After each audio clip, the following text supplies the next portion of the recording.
Ladies and gentlemen, welcome back to another edition of the Anything Wrestling Podcast. Thank you once again for joining us. We are back here today with another episode. Unfortunately, today it is not a triple threat. It is a one-on-one match. It is the Shawn and...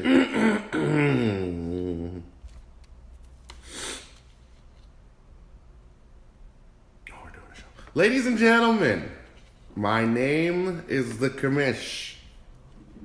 I will be your advocate for this preview of what is to be the 2019 Money in the Bank preview podcast episode.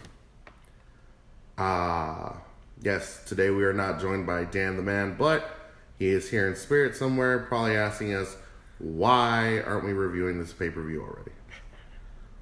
Because we haven't seen it yet, and we're previewing it first, Dan, so there it is. Today's sponsors, the Anything Wrestling Podcast is brought to you in part by Sprite. Enjoy that lemony flavor. Yeah. Well, with all the great beverages in the world, you can also enjoy all your favorite WWE programming only on the WWE Network for a non-negotiable but very reasonable price of only $9.99. $9.99? It's not $10. It's not $1,000, nor is it $1 million. But $9.99. And also it is brought to you in part by the Anything_Wrestling_Podcast 1 Instagram page. Again, development. It's in the works. Hit that follow button. Like those pages. Like those pictures. Subscribe. So, with all that said, we got a card to get through, so match breakdown guy, take it away. We're going to start with Daniel, Bryan, and Rowan, the current SmackDown. Well, it doesn't show here that they are, but they are the SmackDown Tag Team Champions versus the Usos. Down since. Well, down since. Day one is H. Jay and Jimmy Uso. Isn't it a year ago that Rowan and someone that deserves to be in the WWE but wants his way out, he had a tag team championship? It was what, the Raw championship? I think it was the SmackDown. The Bludgeon Brothers? Yeah. Yeah, it was SmackDown. Oh, yeah, that's right. I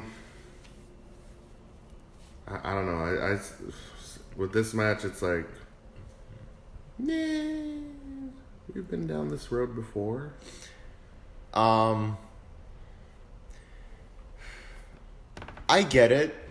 I kind of like it, even though I know ideally it's like you want Daniel Bryan to be in that top spot. However, with the Kevin Owenses and the Kofi Kingstons and all that, you want new talent to... You don't want to AJ Styles, them. So therefore, having the SmackDown Tag Team Championship on Daniel Bryan and Rowan gives him an opportunity. I honestly felt like if Luke Harper would have been incorporated into all of this, it would have been... I would have liked it, because it's like you kind of think back to around 2014 where Bryan was, feuding with the Wyatt family. Now it's like, look at how much everything has changed. The guy had to retire, came back, turned heel. Now he's incorporated Rowan into his act. I thought Bryan could have maybe taken on a little bit more of a managerial role and, told Harper and Rowan go out there, win those tag team titles. But if we can't have Harper, I guess it makes sense because then that gives Daniel something to do while not being, being in the spotlight time after time after time after time. The Usos are great. I like it.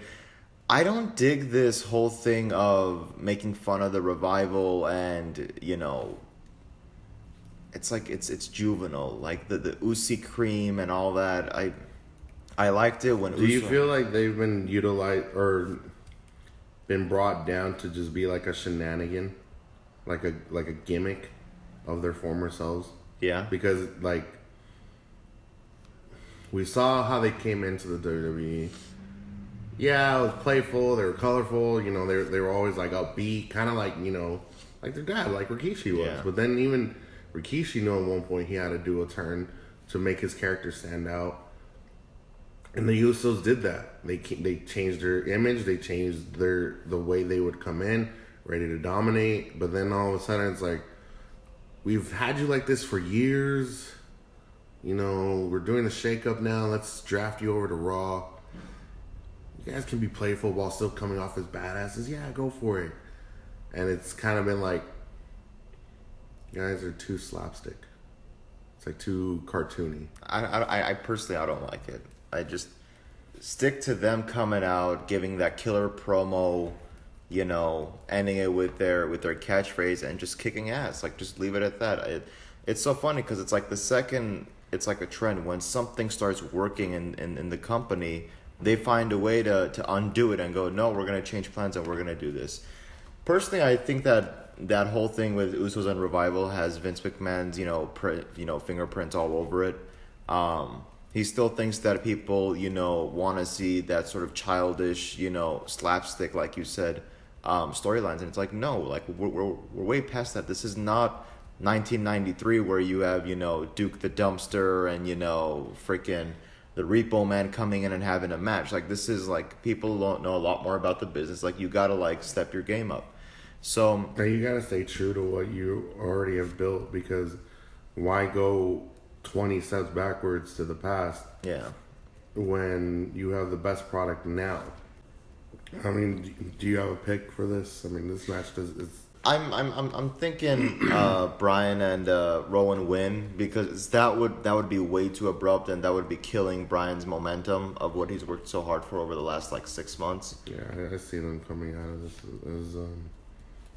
as the victors. I mean, no offense to the Usos, but it's just like, you're not doing much to really have me excited. Yeah. To see you guys even like compete. Well, not compete in general, but just like, really, this is what we're going with. Not that it's their fault. Thanks a lot, Vince. Anyway, moving forward with the card, starting, I think this might get moved to the pre-show. I doubt it. That it'll stay on the main show, but it's Tony Ness, the current Cruiserweight champion of 205 Live, versus Arya Daivari. I haven't really kept up with this lately. I haven't either. He won the belt off Buddy Murphy, right? Yep, WrestleMania. And it's been that long since, it was a month only gone by since WrestleMania. A little bit more, yeah. It feels like something happened in between, but not really. But, I mean, I've seen the promos that Arya cuts on, like, social media. He seems determined, like, hey, I'm not someone you really should take lightly. I'm a cruiserweight that really is here to dominate. And Tony Ness, like, he's okay. I think that's the problem. We'll get to another competitor that's actually on this card, and I'll mention this again. That's the problem, is just slapping people on there. Now, here's the thing. All props to Triple H, because I feel like he's been trying to give everybody on 205 Live a chance. First it was Hideo Itami, then it was Akira Tozawa, then it was, now it's Tony Nese because he's got the title. Now it's Arya Daivari. And you have all these people, and some of them who've actually been like in WWE for a while. Either they've been on Raw or SmackDown, then they came to 205 Live, or they started off in NXT.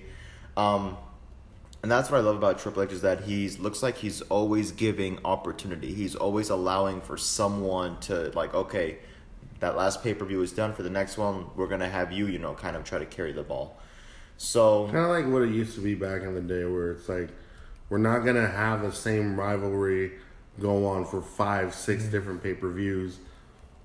We're actually going to do what they used to do, where it's like, all right, you've beaten the guy who was the number one contender. Now there's the next guy in line. And maybe, let's get to the next one. Like, give the opportunities. But, like, if there's the dudes that have missed out that come back, they make it interesting. That's what Triple H is used to. And he's trying to show that hey, like let's be real. Like, I'm pretty sure he's like, I get it. Raw and SmackDown are kind of, But of course, you see what great I can do with NXT and 205 Live. Like, show you what you guys grew up with in the 90s and the early 2000s of like competition, of Great promos, storytelling, rivalries.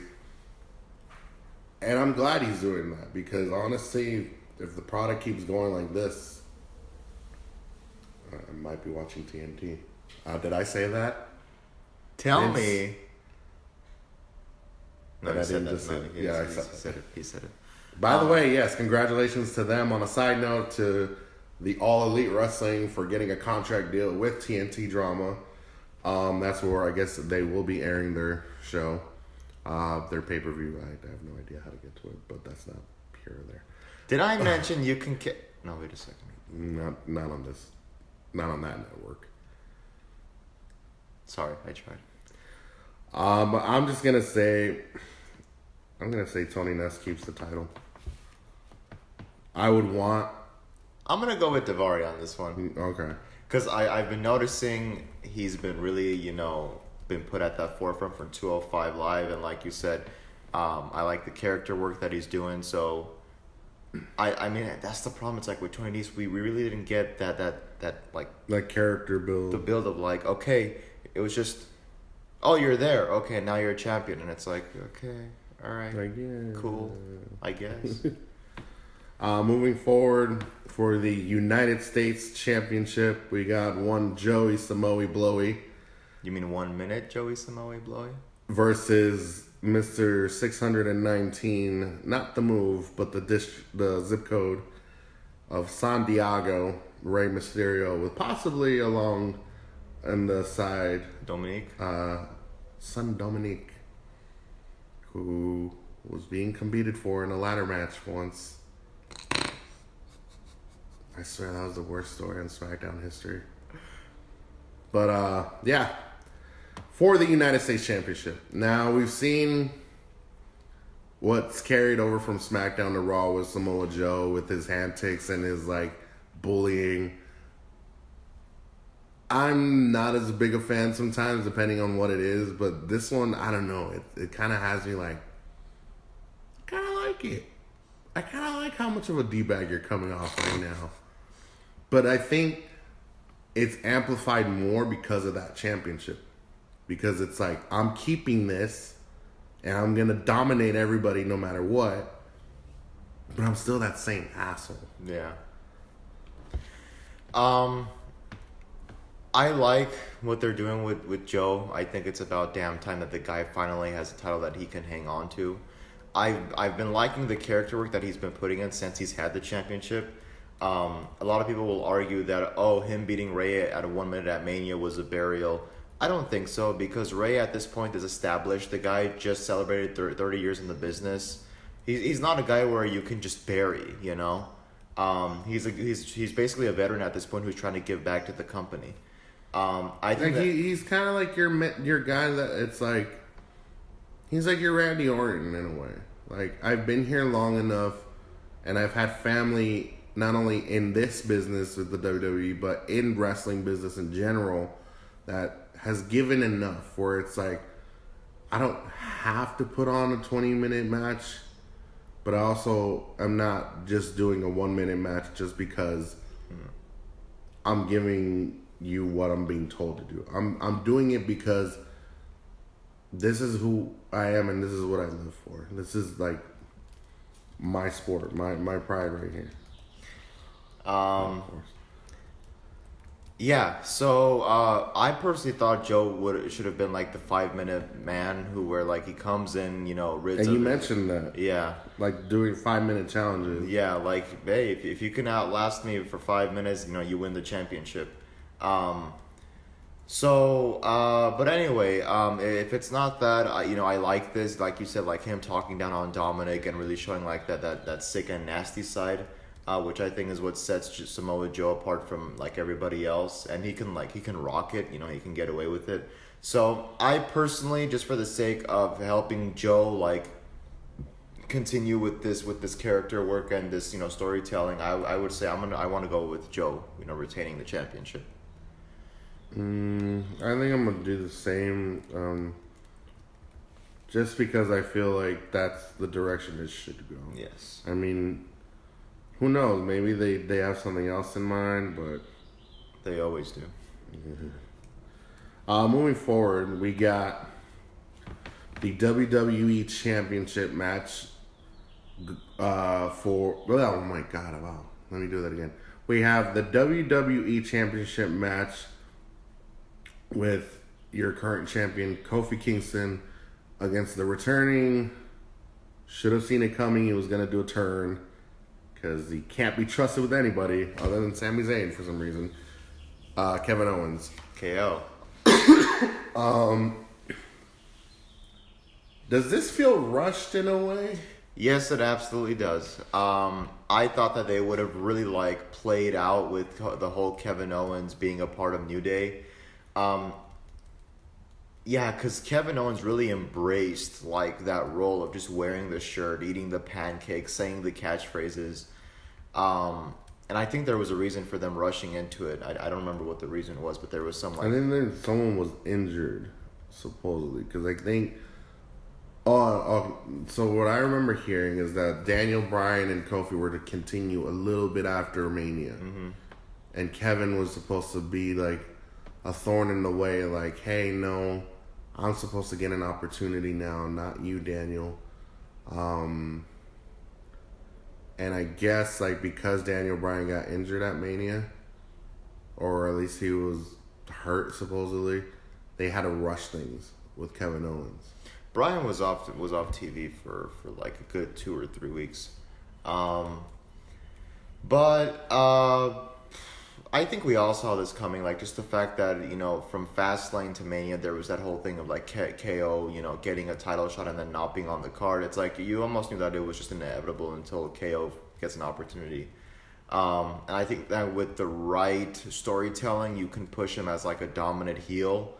Let's be honest, KO, it feels right at home when he's a heel. When he was a face, it's I want to believe so, but I can't. Well, I mean, it's depending on who he's placed with. Because obviously, when it was, when it was with, Jericho, it fit okay, but, you saw it coming.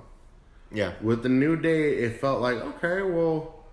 This is actually kind of nice. And then even before he joined the New Day, he came in with his own agenda. No one knew whether he was a face or a heel. Yeah. And people actually were cheering him on, wondering oh, you're at least back. Yeah.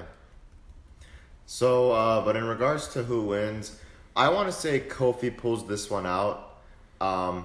Bless you, Kofi, but the title reign has not been that interesting. I think it's, and we always fall back into this, but I think this time it is a given that it's just booking. Yeah. And story development with him, because honestly, you can do so much with his character too to make him more of a standout champion. And even we said oh, he should break off from the New Day. At one point, it would be no, I am a serious champion. You're going to take me serious. Yeah. But I also give this match to Kofi just because, I don't know, maybe we're not really done with Daniel Bryan just yet. Or maybe there's someone else. Yeah. Along the line. Moving forward, we have a steel cage match with Mike, The Miz, Mr. Awesome, versus Sheamus McManus. The best in the what? Oh, I swear to God, if that's not supposed to be a jab at CM Punk, then I don't know what is. I don't know what's going on because there's the jab there, but then all of a sudden there is this supposed weird occurrence that his theme song was playing recently at an NXT training. Really? Oh yeah, no, they were playing it, and it was in an NXT stadium, and it's I thought that wasn't allowed. What's going on there? But I want to see that as a jab. The other thing is, I think Shane's just doing it just to like poke at him. Yeah. So I think this one, like, just relatively short and sweet. I think this one's got to go to the Miz. You know, I will say this about Shane: like, he's always the guy where, like, I don't remember the last time that he won in a feud. To my recollection, the poor guy is always losing. But I think this one's got to go to the Miz. I'm thinking we're gonna see like a high spot from the top of the cage just because it's Shane and he'll do insane things. But for how old he is, like, can his body still hold up? I don't know, man. Those gray hairs. But yeah, you know, I think for a second I thought that we were gonna lose Miz and Shane, like, you know, second match, but they kind of found a way to Keep it together, keep it going. So gonna keep it relatively short and sweet. I just think this one should go to the Miz. Yeah. Well, what? Because Shane pulled off the victory at Mania somehow. Yeah. Just by rolling over. I think to kind of even it up now, if you give it to the Miz, it would make sense. I mean, well, it was a false count anywhere match. Now you're going into a cage. Like, if they want to have this like a consecutive 3 matches type pay-per-view thing, they have to top it. Yeah. And there has to be some way of like, we're going this far up on the ladder. How much further can we go? Speaking of ladders, that's not till later. No. Because this match comes up. I tried. What is it? For the WWE SmackDown Women's Championship, we have the deserving, according to the universe, wants to become 9-time. In my opinion, I think she's just trying to catch up to her father before her father unfortunately leaves us in this world. Charlotte Flair. Woo! Versus Becky 2 belts. Lynch. Becky Lynch. I'm sick of this rivalry. I don't know what you want to say about it. I'm over it. I personally thought, you know, because Dan mentioned this, I think on the WrestleMania review episode or somewhere around there, where he said, essentially, your WrestleMania is supposed to be like the new season, the beginning of the new season, incorporation of new superstars, new talent.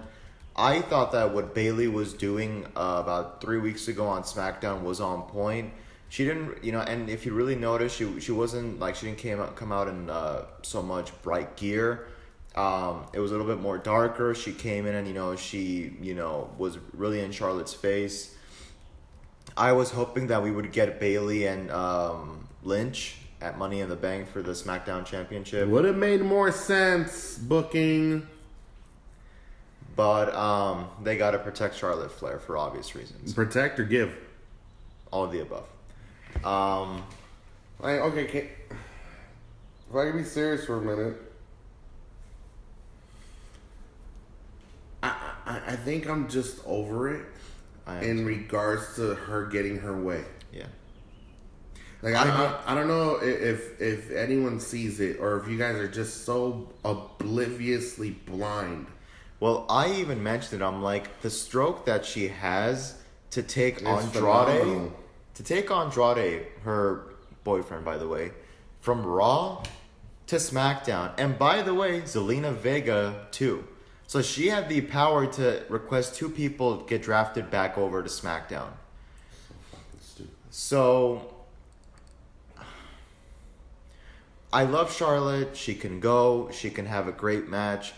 But being shoehorned in, like Dan would always say, I personally think you could have avoided all this if you just did Charlotte and Asuka Part 2 at Mania. Because Charlotte would have been doing her own thing, and you could have maybe had the Baileys of the world coming and challenging her, and Becky could have been on Raw doing her own thing, and that's it. You separate them. No. But no, Let's just put both belts on one person. Let's just find a way to keep someone involved, even though they unwillingly, undeservingly belong there. Here's my problem. Like, I love Charlotte Flair too. Like, I've been a fan of hers. I've advocated for her. My problem, though, it's like at one point, you're starting to remind me of Triple H in 2003, where you over yield your power so damn much for months. Yeah. That it's like, oh, no one gets an opportunity. No one else needs an opportunity but People me. like you. What? That's what you're doing, Charlotte. Well, it's not racist. It's sexist. Because you're not even allowing your other female competitors an opportunity. Asuka. And Asuka's now been downgraded to a tag team. Don't get me wrong, the tag team's great. But yeah, I'm not rooting for you this time. I'm hoping Becky keeps the SmackDown belt. we've talked about this before. I think I just out of necessity, Becky's gotta. And see, it's like, again, it's like, we don't get anything out of this. It's like we've seen this time after time after time. What is this rivalry build at this point? Nothing. Nothing. It's more like Charlotte's gonna cry and complain and bitch until she gets her belt or a belt on her. Here's an idea, Charlotte. Find someone else to partner up with you and take those SmackDown or those tag team belts that we've only seen on the Iconics like 6 weeks ago. I think it's been that long.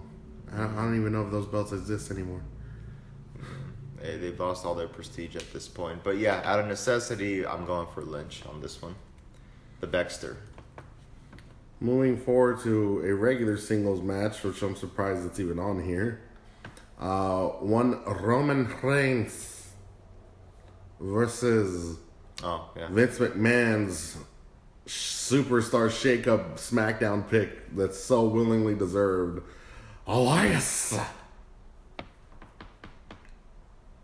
Where are we going with this? Is this a rivalry now? I thought you were supposed to have one continuing with Drew.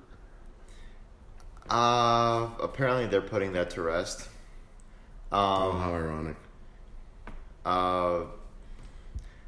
It's so funny because I feel like Elias is one of those talents where he could lose time after time, but he doesn't really lose his momentum. Yeah. The best part is he doesn't even have to wrestle. He could just come out and have playful segments and like I'll be happy with it. As far as who wins,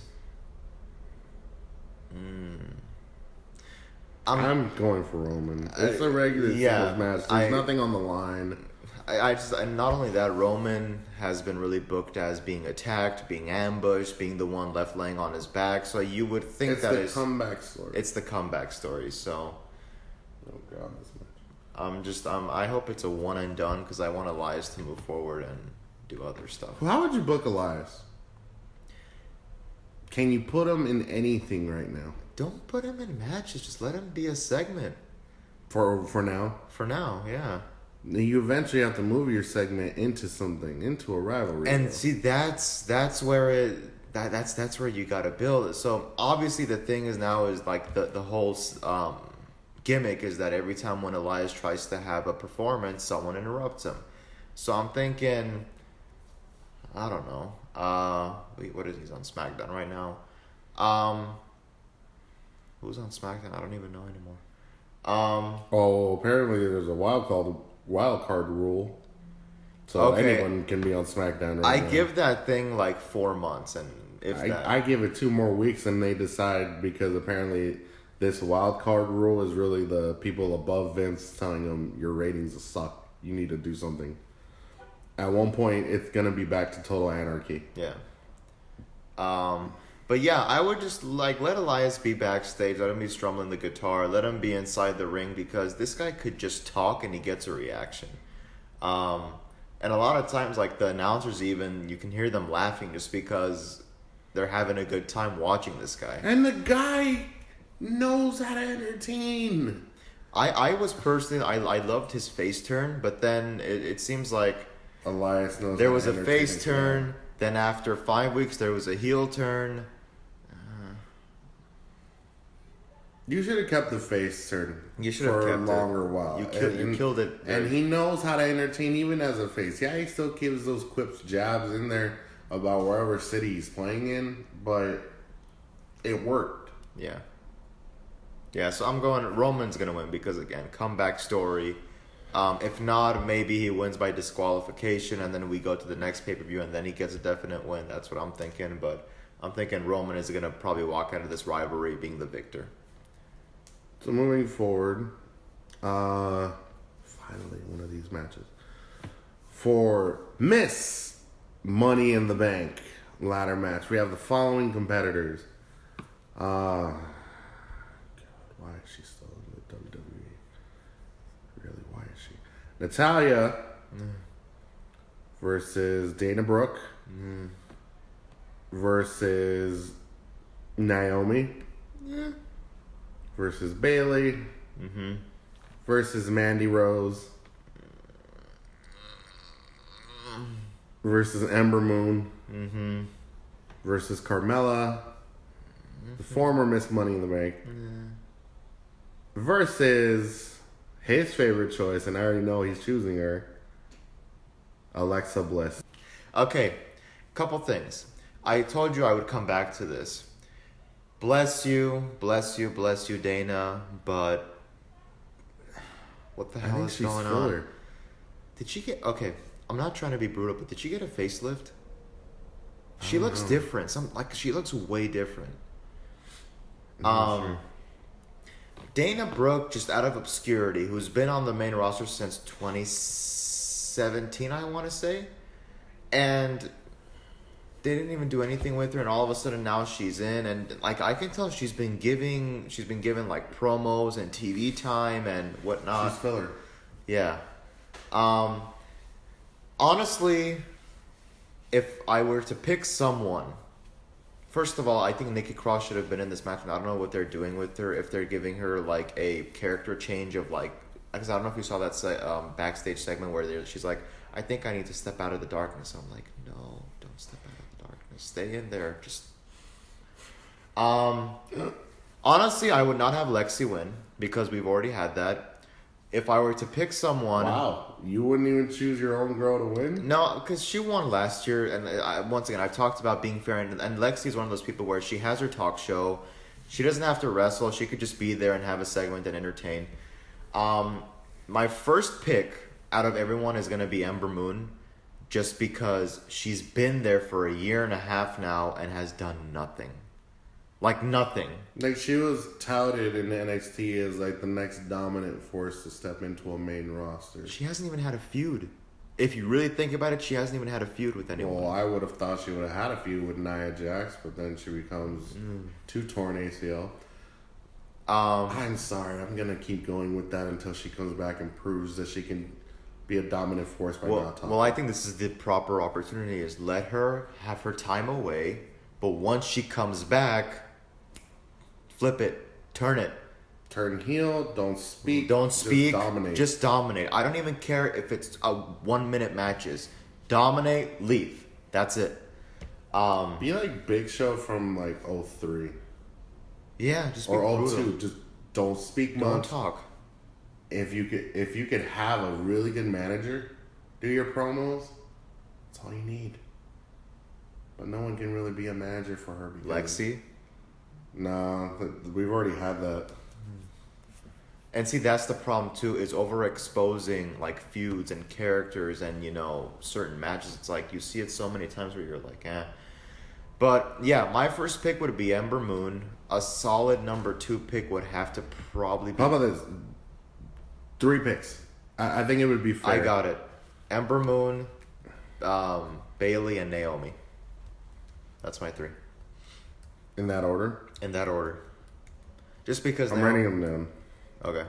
And the reason why I put Naomi third is because she won the SmackDown Championship 2 years ago at Mania, so she's had something. She won the Women's Battle Royal trophy last year, so she's had bits and pieces of success. Bayley has just kind of been there, poor thing. So that's why she would be my number 2.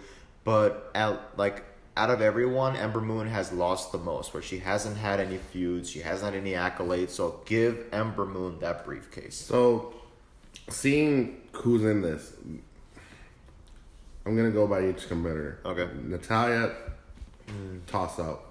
Dana Brooke, toss out. Naomi, I kind of see her as my third choice as well, just because she's proving herself still, even though we're not seeing her in matches. She's a great performer. Your girl, because she's already won it, I'm sorry, Yeah. she doesn't need it Yeah, again. yeah, right. I would actually make Bayley my number one choice. Wow, okay. Just because, again, I liked the heel turn. If we could keep it going and have her somehow... I'm going to mention this during the other match, but Bayley would be my number one pick. I'm sorry, but Miss Rose, Mandy, no, I don't see you winning this. I need to see you face off against your best friend already. I need you and Sonya to I would have a have loved rivalry. Sonya being in this match. I don't know why she's not. Well, because they have that whole storyline where Sonya's like, I will give you the spot. It's okay. We don't have to fight for it. I'm like, Or Sonya. that's build up. Like Sonya costs Rose. you are holding me back enough. Mandy's literally got her fingers on the briefcase and then... So sorry, Mandy Rose. Ember Moon, she'd be my number two. Okay. Just because, again, she has it. She has the it factor that Definitely. Vince always clamors on about, but it's not utilized. So moving forward to... Did I skip a match? Oh, no, I didn't. To Mr. Money in the Bank. Here we go. You have the following competitors. The one who took his spot, and we just saw him go through a table, Sami Zayn Sami. versus Ricochet Ricochet. versus the Scottish psychopath Drew McIntyre. versus everybody else's favorite constable except mine.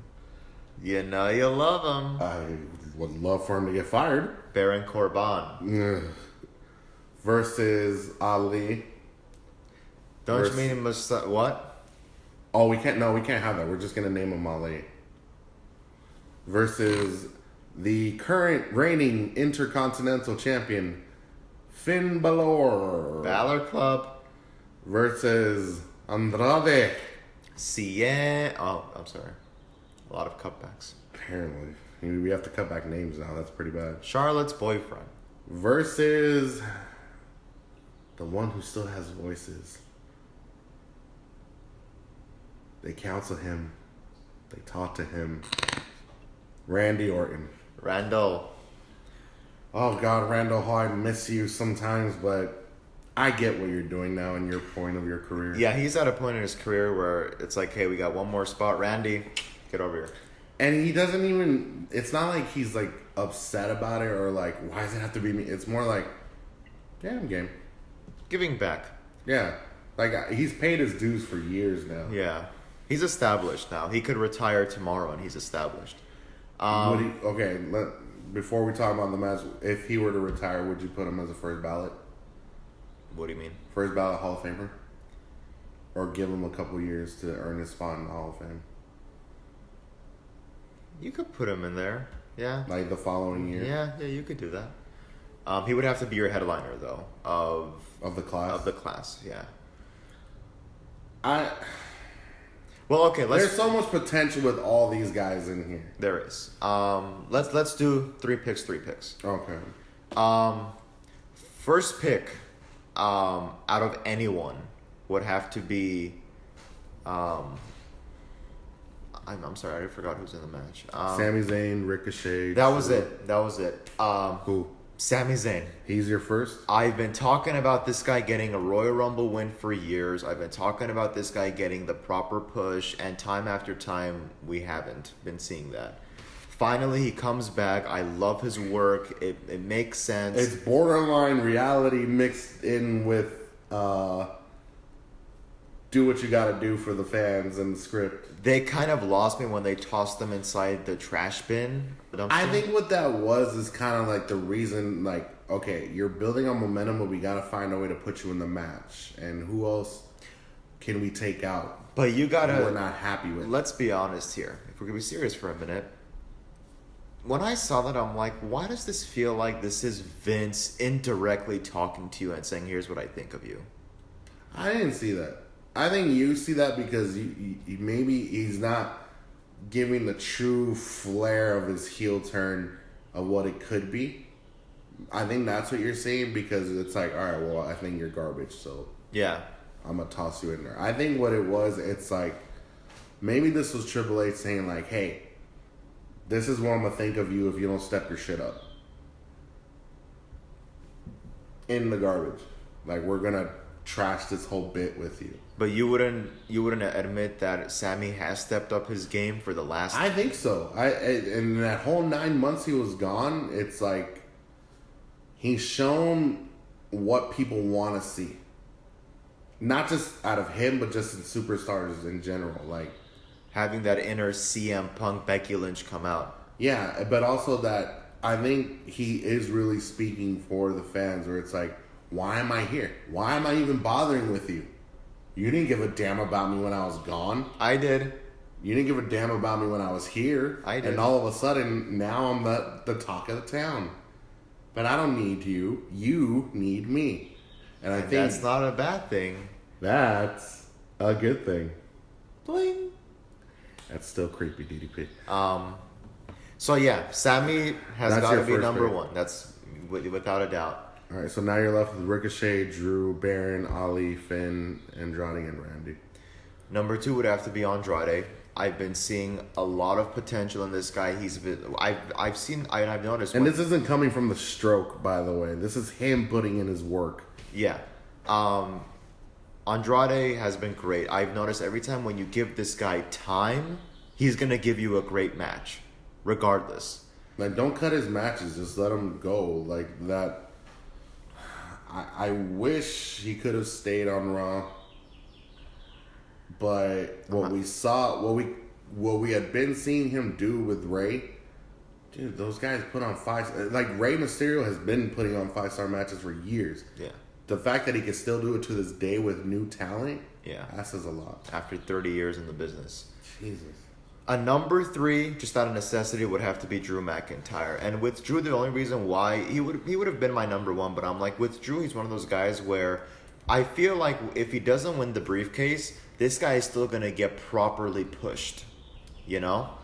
There are certain people where you're kind of afraid, you're like, if he doesn't win the briefcase, he's probably going to end up in catering. But Drew is not one of those guys because we've seen it time after time where Drew gets solidly booked throughout everything, and he looks like a monster in the process. So that's my three picks.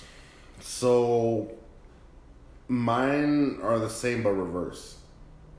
Where I still have Sami as number one because I've kind of told you guys that I see him coming back and getting a push that he deserves.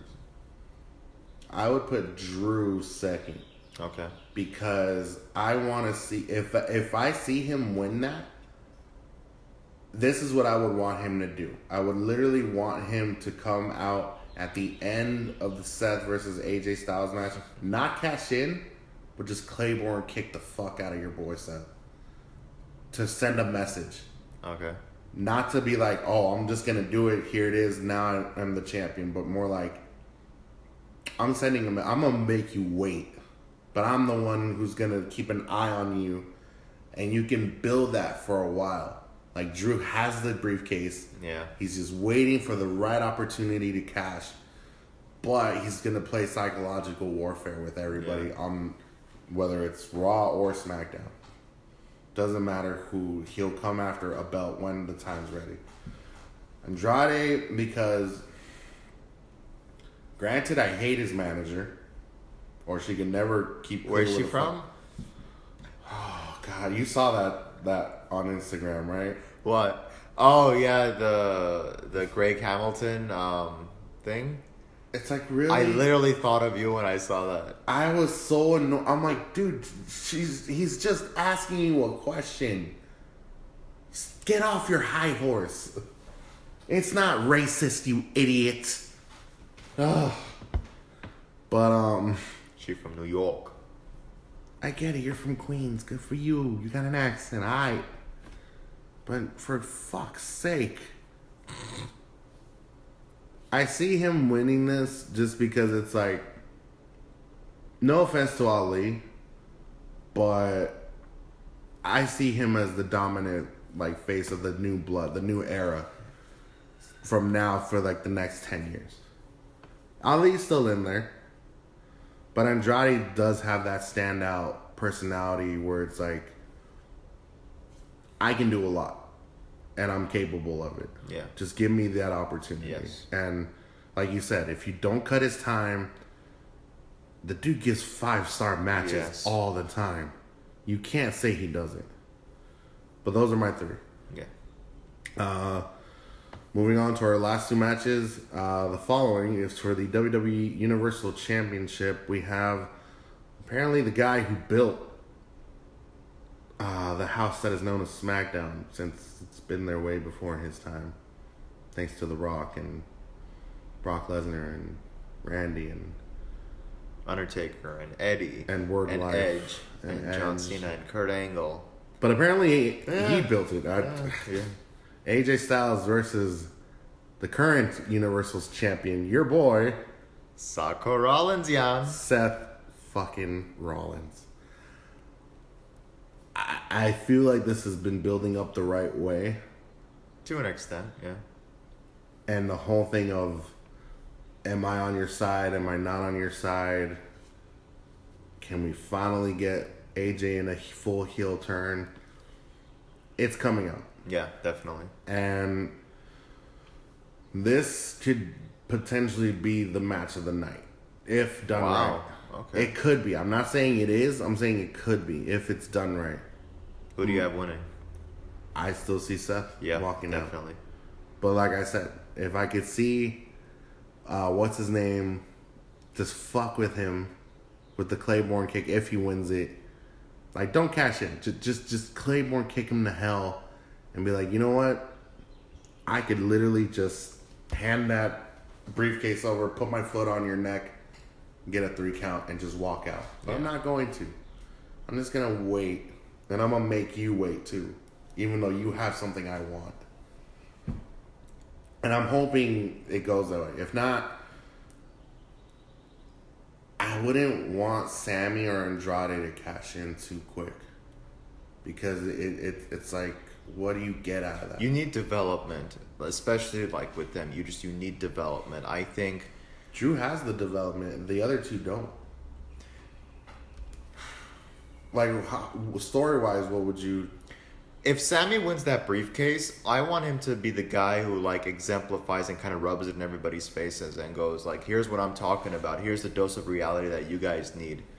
And I think he can play around with that briefcase a lot. Same thing with Andrade. It's like, just wait, just build it. Don't just make him champion or make him cash in. Wait. Because we've seen it before. When you rush things, nobody gets anything out of it.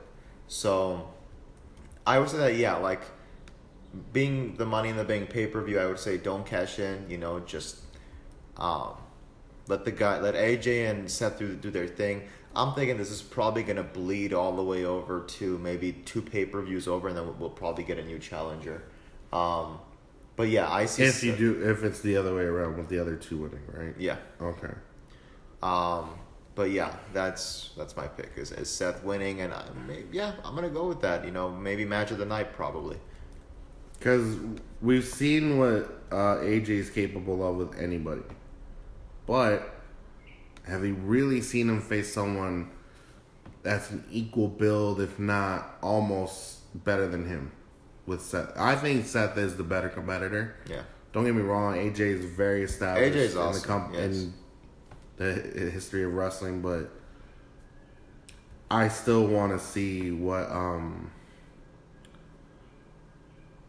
Seth's capable of against someone that would be like almost an equal opportunity. Yeah. So this just in, I got Dan to send us his picks, and these are the following for the tag match of Rowan and Bryan versus the Usos. He picks Bryan and Rowan just like we do. Okay. He picks Tony Ness like I do, for the Cruiserweight Championship All right. to retain.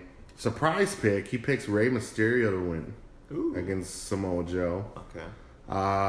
He's all in with us on Kofi winning. Same as his pick with The Miz. For SmackDown, Becky, Roman versus Elias. He picks Roman.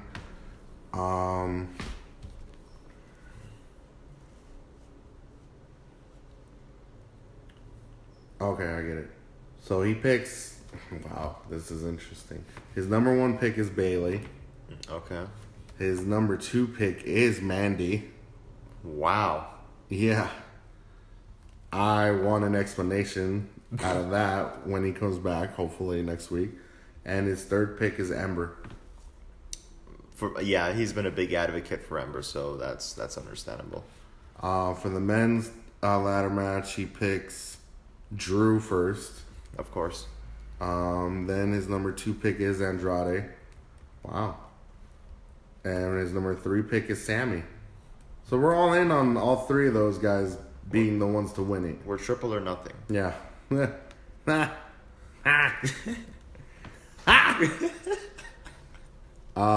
then he also picks Seth.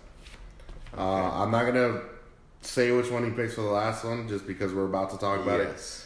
For the Raw Women's Championship, a well-deserved match finally with someone different to compete against Becky 2 belts. Miss Lacey Evans, the Southern Belle. Sassy Southern Belle with the woman's right. We opened this sucker up on our last episode and we talked about all the various different ways that you can book this. I don't mind however this match goes. I personally don't, as long as Becky still has a belt at the end of the night. Mm-hmm. And we've been very creative with this. If Lacey and Becky happens like almost at the beginning of the show, I would be okay with Lacey maybe taking out like a Mandy Rose and, climbing up that ladder, getting the briefcase. Becky's having her 2nd match with Charlotte. After the match, comes out and goes, "You got a 3rd match," and beats Becky. That way, What belt does she take? The Raw Championship. So she gets the belt she wants back. Yes. Or that she wants overall. Yeah, because that's how they were basically promoting it. Is Lacey is hell bent on getting the Raw Championship, and Charlotte is hell bent on getting the SmackDown Championship. Undeserved. But yeah, I don't mind however this match goes. If Becky wins, great. If Lacey wins, great. I'm okay. As long as you build this for, I would say, maybe another program. Because Lacey, we all talked about this. At first, we're like, nah, she kind of just walks in and then walks out. It's like, what are you doing here? And then it's like, oh, no, okay, she's got something. She's very different, dresses very differently, talks very differently.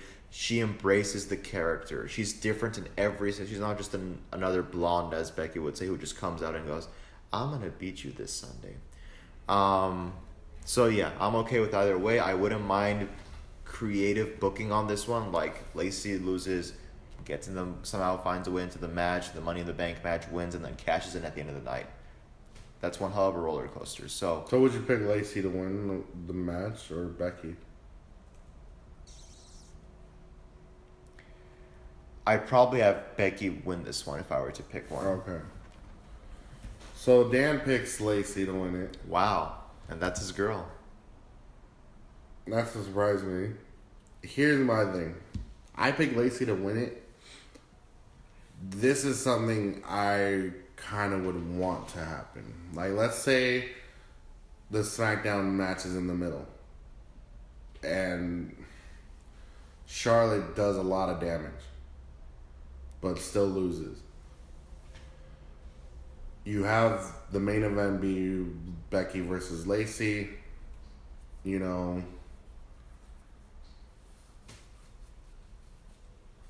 My thing is...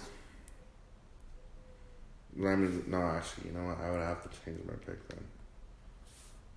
I would want Becky to keep the Raw belt. She's still Becky 2 belts at the end of the night. Yes. But out of nowhere, you just see a briefcase knock her the fuck out. And it's Bayley. Ooh. Wow. Okay, you got me. Bailey cashing in. You got me. You got me. You got me. Here's the twist at the night, though. She pins her. She holds both belts, but keeps going like this with them. Do I want Raw? Do I want SmackDown? What belt really do I desire most to have? And just end the pay-per-view right then and there. Okay. You have her be undecided, but eventually on Raw you have her come out with whatever belt she did pick. Wow, I didn't even see that coming. The reason why I kind of see that is because I would want... First of all, I do not want Charlotte winning a ninth championship. Of course. Because, to be fair, you've already lost 8. You do not deserve a ninth one right now. I have Bailey as my number 1 pick to win the women's Money in the Bank match. And to have her cash in and do that sadistic of a turn shows that Brilliant. I'm not playing around anymore. I'm not hug connection. My partner left me for dead practically and cried her way out of the building. Like, you can make Bailey into the greatest heel with that belt for a good rest of the year or a good 6 months. I love it. I love it. Like, imagine she does that. Like, she just, out of nowhere, I'm not an afterthought. I wanted my opportunity with you, and Charlotte took that away from me. Hell, you can even go, like, after the match between Becky and Lacey, like, Becky's still supremely fucking tired. She's exhausted. All of a sudden, the camera's going to the back. You see Charlotte laid out. Like, just what the hell's going on? Who did this? But then, because you're so concerned, you immediately cut back to the ring, and you see Becky get knocked out. Like, you can build with this. If I can make a suggestion, have Charlotte come out to the ring. They ring the bell. We're about 30 seconds into the match. Charlotte gets ready. We're about to wrestle. Bailey comes out and just knocks everyone out. Just to end it quick? Ends it quick and goes, you want to take my opportunity away from me? You want to have a 9th opportunity at this championship? Now I'm going to take yours. Knocks out Charlotte, knocks out Becky, cashes in, pins Becky, and wins. Is that SmackDown's? That's SmackDown's belt, yep. Because that way, we're not getting Charlotte and Becky anymore.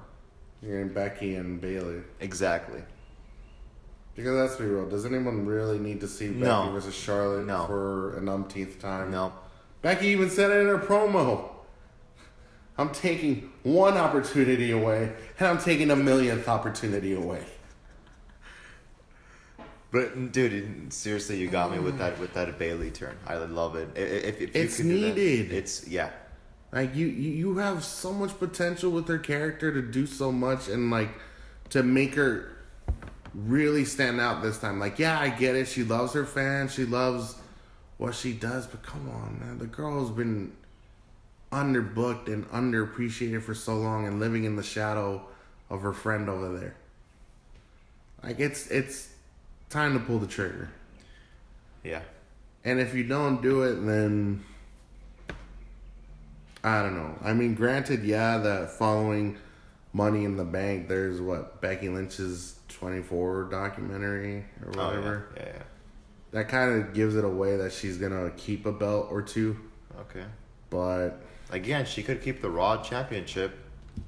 You don't know. SmackDown. What's Dan's pick for that final match? He picked Lacey. Okay. Any closing remarks about Money in the Bank?